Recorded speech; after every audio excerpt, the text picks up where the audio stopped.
คนเจ็บซื้อนางนงคานแก้วมณีอายุ40 ปีอยู่บ้านสะพานทรายเมืองปากเซแขวงจำปาสักเขามานอนในห้องหมอในคำวันที่18 เดือน2023สาเหตุการเขามานอนแม่นคืออุบัติเหตุผ่านการประเมินของทางหมอสังเกตเห็นว่าคนเจ็บมีอาการขีดสะเด็ดอุดตันทางเดินหายใจเห็นให้คนเจ็บหายใจลำบากเป็นจำต้องขีดสะเด็ดทางเดินหายใจให้คนเจ็บสบายดีแม่ซีเน่โดยอายุจากปีมาแต่ว่าได้ดีมันได้ดีโดยผู้วิทย์เป็นนักศึกษาการแพทย์ปีหนึ่งสุวรรณรัตนวงศ์ได้ทำออกมาจากทานโมที่มาลงตึกยูนีให้มาดูดขีดเสด็จ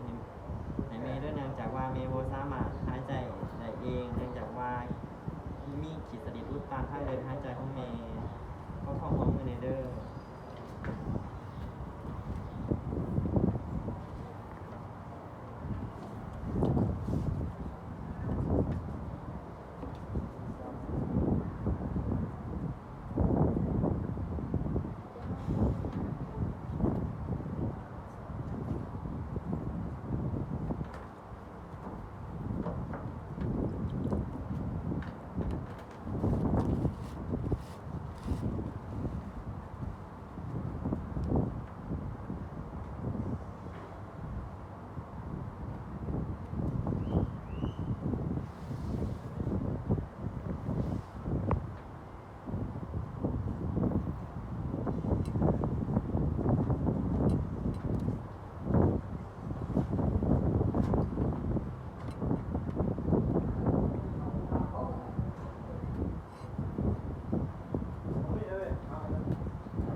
เราบนไหนจับไปใส่อยู่ในห้อง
กรณีคนเจ็บมีทอจอคอเฮาก็จะหรูถ้าบ่มีเฮาก็บ่ดูดก็ได้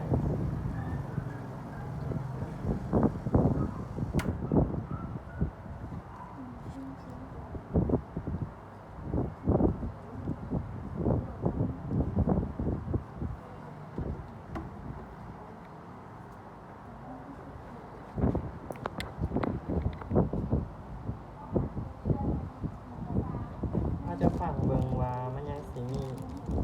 ขีดสะเดือดเรืออยู่หรือบ่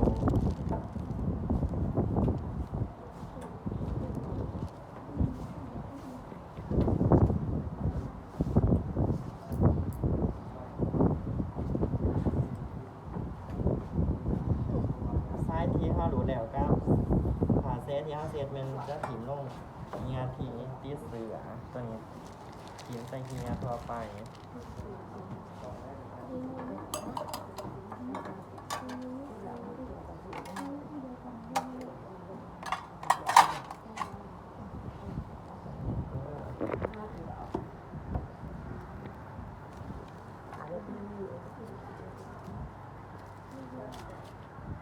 ตัวเองหรือยังแล้วก็เลยมาเดี๋ยว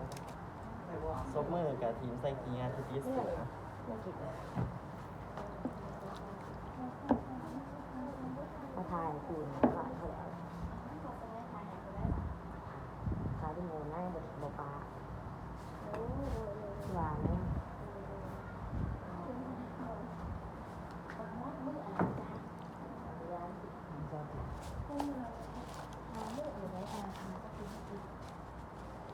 อาจารย์จะมาหาโอกาสขนาดนี้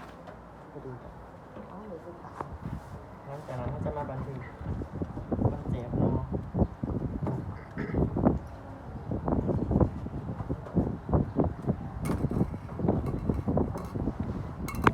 วันที่18เดือนหา2023ในเวลา3:35 นาทีได้ดูดขีดเสลียดให้คนเจ็บดูดขีดเสลียดออกให้คนเจ็บปริมาณ500 มิลลิลิตร รู้สึกว่าคนเจ็บมีอาการดีขึ้นและหายใจสะดวกขึ้นขีดเสลดที่ดูดออกมา